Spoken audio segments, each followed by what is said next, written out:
Welcome to Nancy's News You Can Use for Real Estate. In this episode, we'll discover what you should know before you start shopping for a home.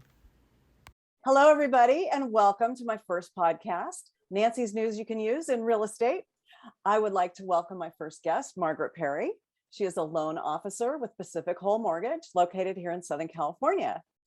Hi, Margaret, and welcome. Thank you. Hello. How are you today? I'm great. How are you? I'm beautiful. Thank you. Lovely. Well, let's get started. Okay. And what would you suggest is the first thing that a person should do when they're looking to purchase a house? Oh, this is a great question. I would say that the first thing that a person should do is run their credit report.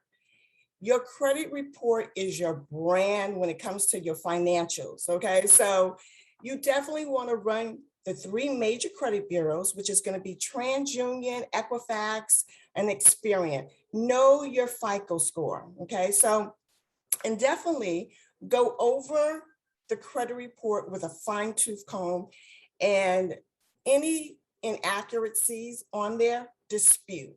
Okay. And of course, pay your bills on time. And another thing that I would suggest is keep your account balances below 30%, okay, of the credit limit. And so what that means is if you have a credit limit of $10,000, your outstanding balance should be no more than $3,000 or lower, okay? So Got it. it makes a big difference with the credit score. And then once you've done all of that, definitely pick up the phone, call me. Let's get you pre-approved so you can take them out to find that dream home of theirs. I love it. Yes. So how much money do you think you need to put down in a house? I mean, I think a lot of people think it's 20%. What's the real amount? Well, you know what? There's a lot of different programs out there that you can put little to no money down. So you do not have to put down 20%. There are low payment conventional loans out there where you can put down 3%. You have your Fannie Mae Home Ready. You have Freddie Mac Home Possible, which is 3% down. You have down payment assistance programs that help you with closing costs as well as the down payment. So they're out there, of course, your FHA loans, you have your VA loans, where you don't have to put down any money just about, so definitely programs out there, USDA loans for the rural and suburban, borrowers, VA loans for your veterans. So yeah. Okay, great. That's great because you don't need a lot of money. Yes. So what if you don't have a perfect 800 credit score? Can you still qualify for a mortgage? Oh yeah. Who do you know who has a credit score of 800? I don't have a credit score. You know what? Honestly, I think if that was the case, probably 80% of the people in America would not have a home. So what is the minimum credit score? You know what? It depends on the program and it depends on the criteria of the program. But there are programs out there that you can have a minimum FICO score of 620, 640, 680, depending on the program, Okay. So definitely there's something out there for everybody. Now, if your FICO scores are down in the 400s or something like that, it's a little challenging. We're gonna have to work on getting those up. Right. Yes. But credit can be repaired. That's the good news. It sure can. Yes. Okay. So this leads to my next question. Why should a borrower get pre-approved before looking for a house? Oh, this is a good one too.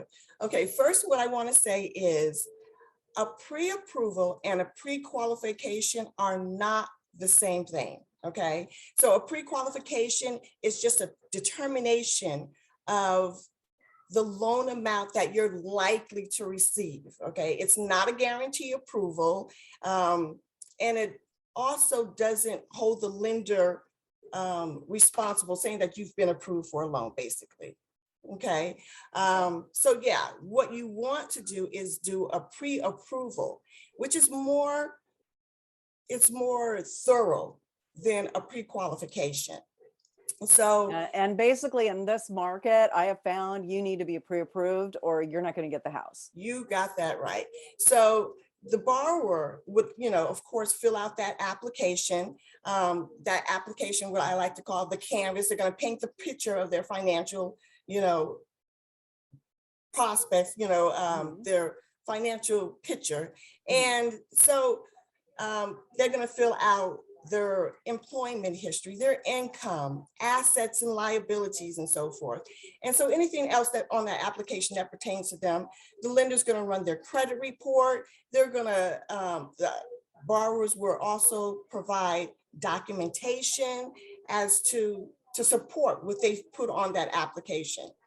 Okay. And all of that's going to be reviewed, and you're going to receive, or the borrower will receive a conditional commitment in writing that shows the exact loan amount that the borrowers are allowed to, that they have been qualified for, basically. So that helps you, what you can Then we're keep, not looking for a house they can't afford. that they can't afford. Exactly. And we know how much they can afford and what range we can go to. Yeah, That's right. absolutely. Yes. So lock and shop, what does that mean? Lock and shop, that's a beautiful tool. So even though the borrower has not found that perfect home, they can lock the interest rate in without having an actual offer on the table. And so they can lock that rate in for 60 to 90 days, which is great, because that rates fluctuate, but if the rate is good, you want to hold on to that rate, if just in case they go up. Yeah, so makes a big difference. I know, rates actually fluctuate daily. Yes, they do. Sometimes multiple times. So Right. yeah. Right. Yeah. You get a good rate. Yeah. It's amazing what a difference it can make in the payment. Yes, exactly. I know personally, I went from a 4% to a 2.25%. Oh, wonderful. And I lowered my payment $1,000 a month. Yes. Yeah. It's absolutely amazing what an interest rate Exactly. can make a difference. Yep. Well, Margaret, thank you so much for all this information. It's so great. I appreciate that. Thank you. And thank you so much for being on my first podcast. This is so Thank exciting. you. I appreciate you asking me. Absolutely. Thank you. Thank you for watching Nancy's News You Can Use podcast. If you like this, please share it and forward it on to your friends. If you want more information, please feel free to call me 949-813-8766, or you can reach me at Nancy@realtym2.com.